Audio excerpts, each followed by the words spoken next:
everything you want, but you can't have. Number one regret, no takebacks. The hole in your chest, that's payback. Payback, yeah, you better take that. You could call me selfish and critical, I could take the blame. Just like I could take a match and send it up in flames. Don't say I didn't warn ya, this might hurt, but that's just karma. Better take that. Call it payback. Don't say I didn't warn ya.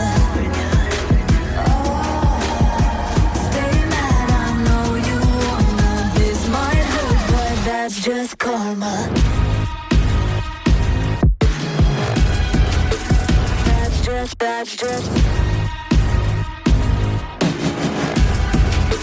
That's just karma. Go and play the part, play the victim. Throw a pity party with your demons. Blaming everybody and you're screaming, screaming. But I'm the one bleeding. You're the one that's selfish and critical, you could take the blame. Just like I could take a match and send it up in flames. Don't say I didn't warn ya, this might hurt. That's just karma. Better take that. Call it payback. Don't say I didn't warn ya.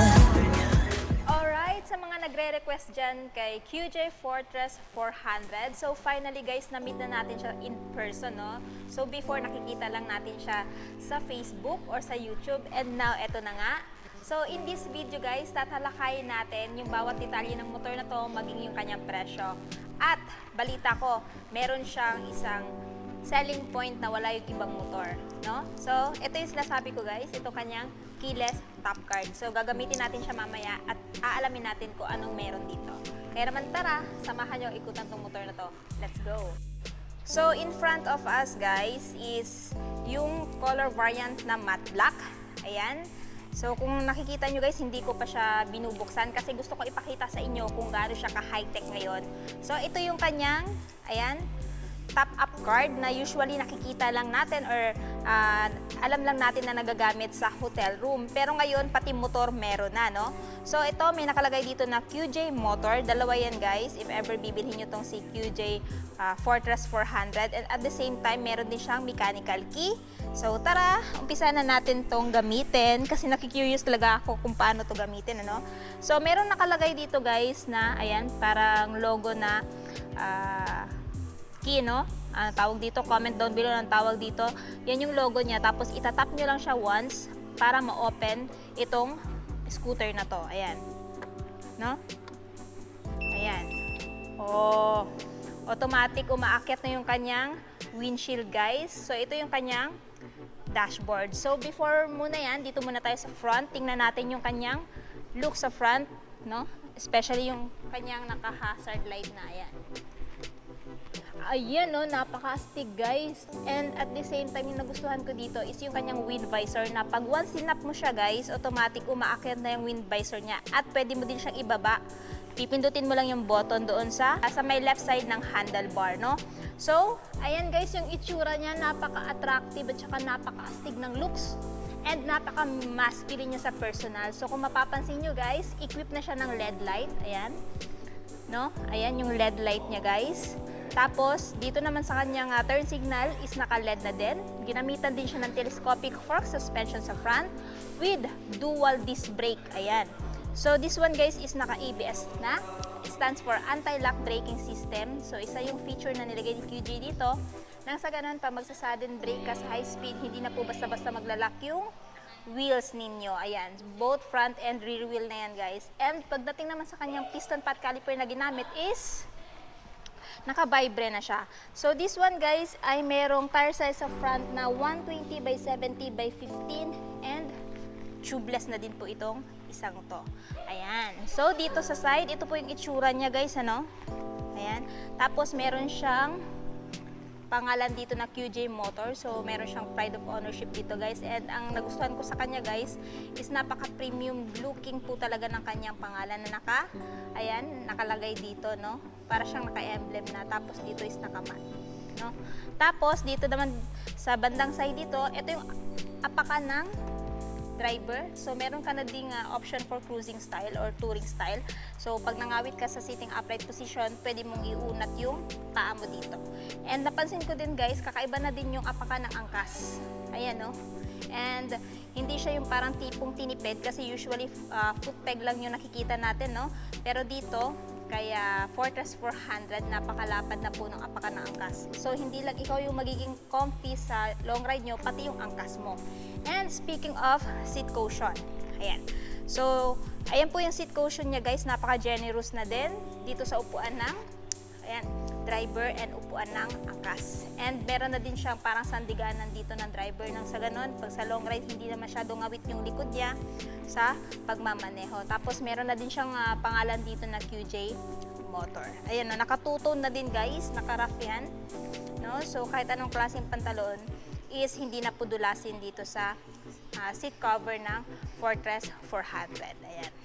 Nice. Ganda din ang pagkaka-stitch, guys. And dito tayo sa dashboard banda. So, pagdating dito sa dashboard, guys, so makikita nyo naman naka-fully digital instrument panel na siya. So, yung information meron dito, guys, is of course yung RPM indicator, speedometer, fuel gauge, ayan, ABS, indicator, check engine indicator, temperature indicator, time. Ayan, naka 24-hour time siya, guys.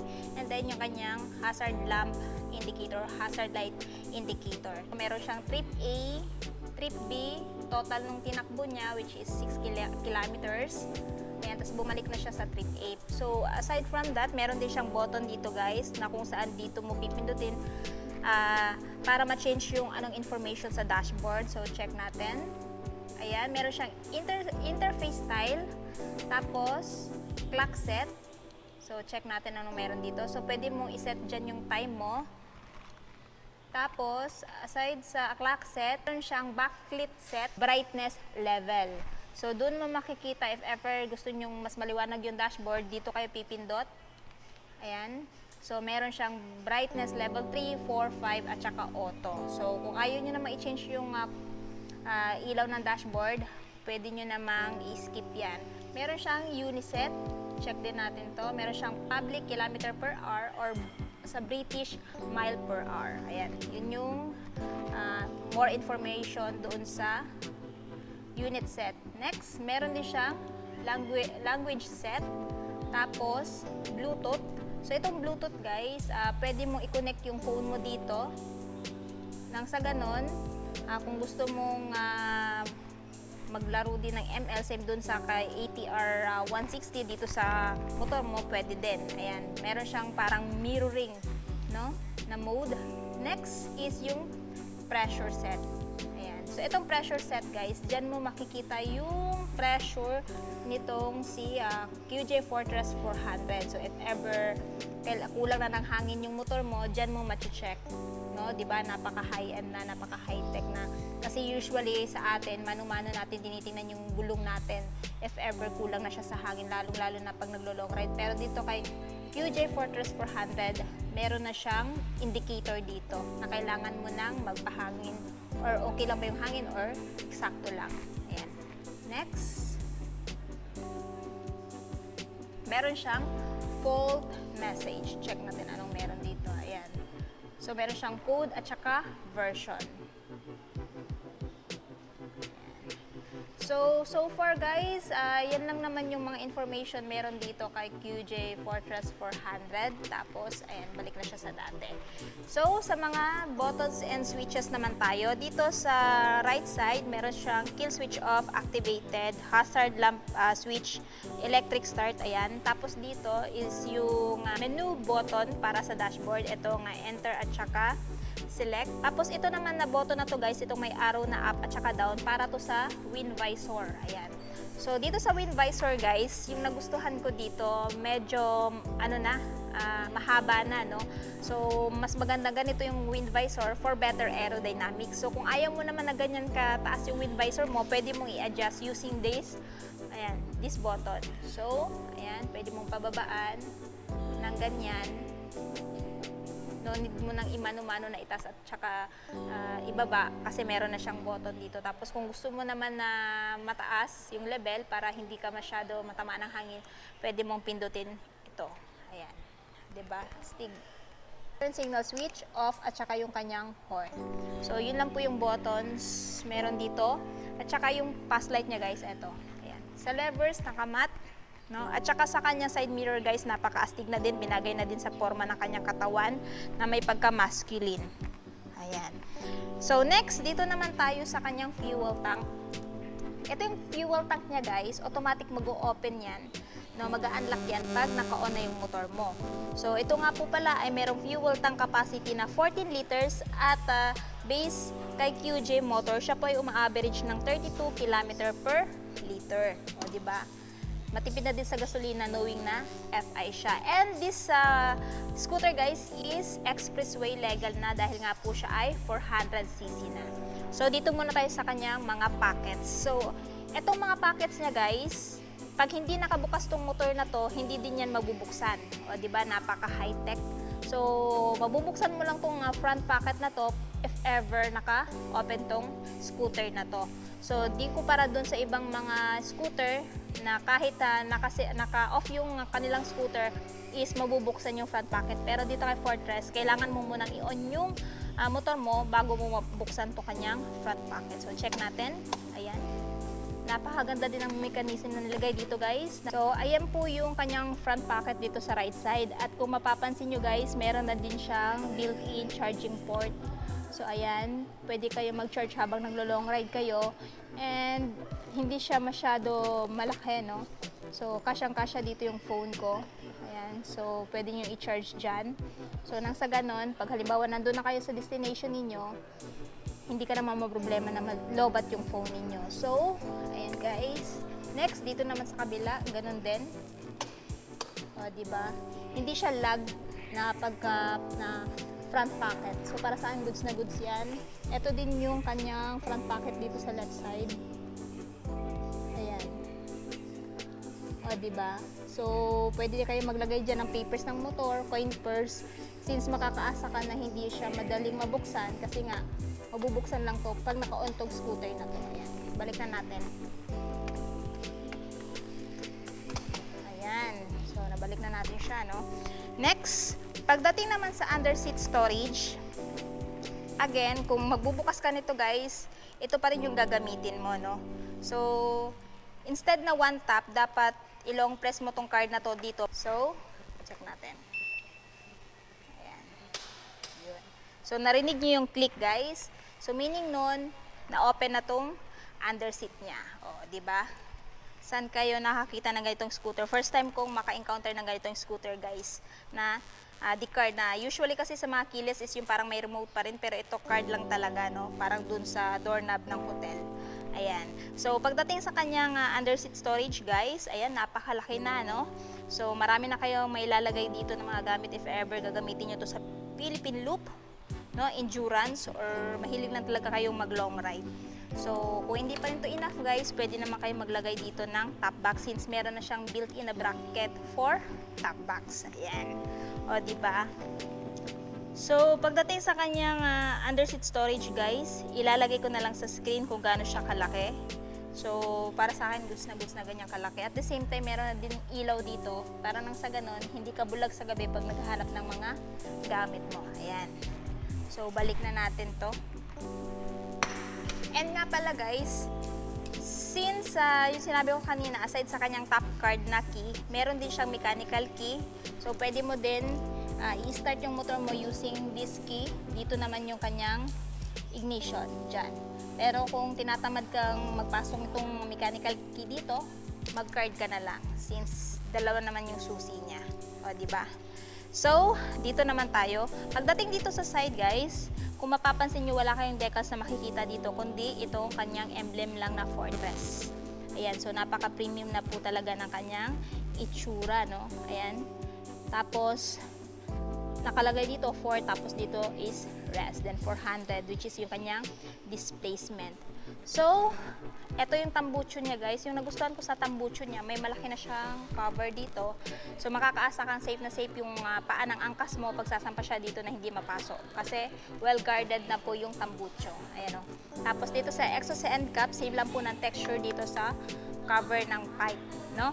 So, sa suspension naman po na ginamit, ito po ay ginamitan ng double telescopic coil spring oil dam. No? Naka-EBS din to guys. And pansin ko lang din, meron din siyang mudguard dito para pag idadaan nyo to sa putik-putik, hindi na kung saan-saan tatalsik yung mga putik. Para sa akin, goods na goods yan. No? Tsaka napakalinis na din po ng design dito. Ayan. Sa disc brake, dito sa likod, isa lang, single disc with single path.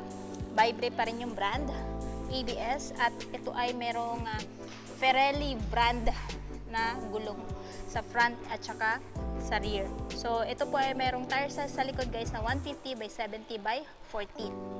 Ayan. Tapos, check natin yung ilaw niya, no? So, ito po yung kanyang taillight guys. O, diba? Napaka-astig. So, parang may lining dito. Ayan, naka-LED na po yan. Tapos, yung turn signal niya is naka-LED na din. So, para sa akin, goods na goods yan. At saka visible na visible po yung light niya during your night ride. Ayan, tapos may ilaw na din ang plaka dito. Naka-reflector na din. Tapos, ayan, lagayan ng plate. Tsaka malaki na din po yung kanyang rear fender. Ayan o. Stig.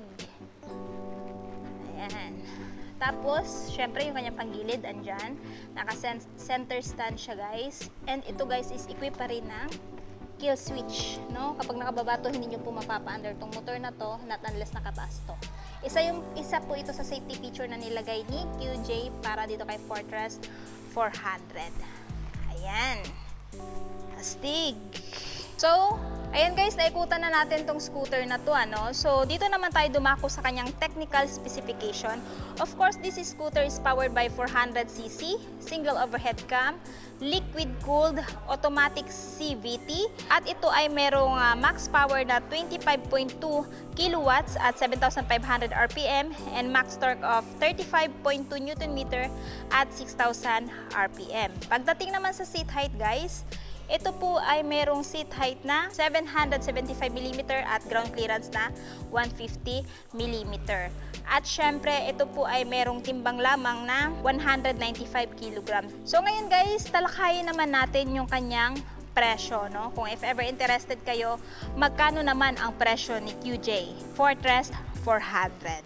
Ito po ngayon ay merong SRP 359,900 at ito lamang po ay available dito sa may Bristol, Davao City. Anyway, lalagay ko na lang po sa screen yung full address nila, maging yung kanilang phone number para po makapag-inquire kayo regarding dito sa scooter na to. Again, this one guys is expressway legal na. Ayan. And kung ayaw po ng matte black, meron pa po silang isang color variant na available. So, ito po yung isang Fortress 400 guys. So, di ba napaka-astig din.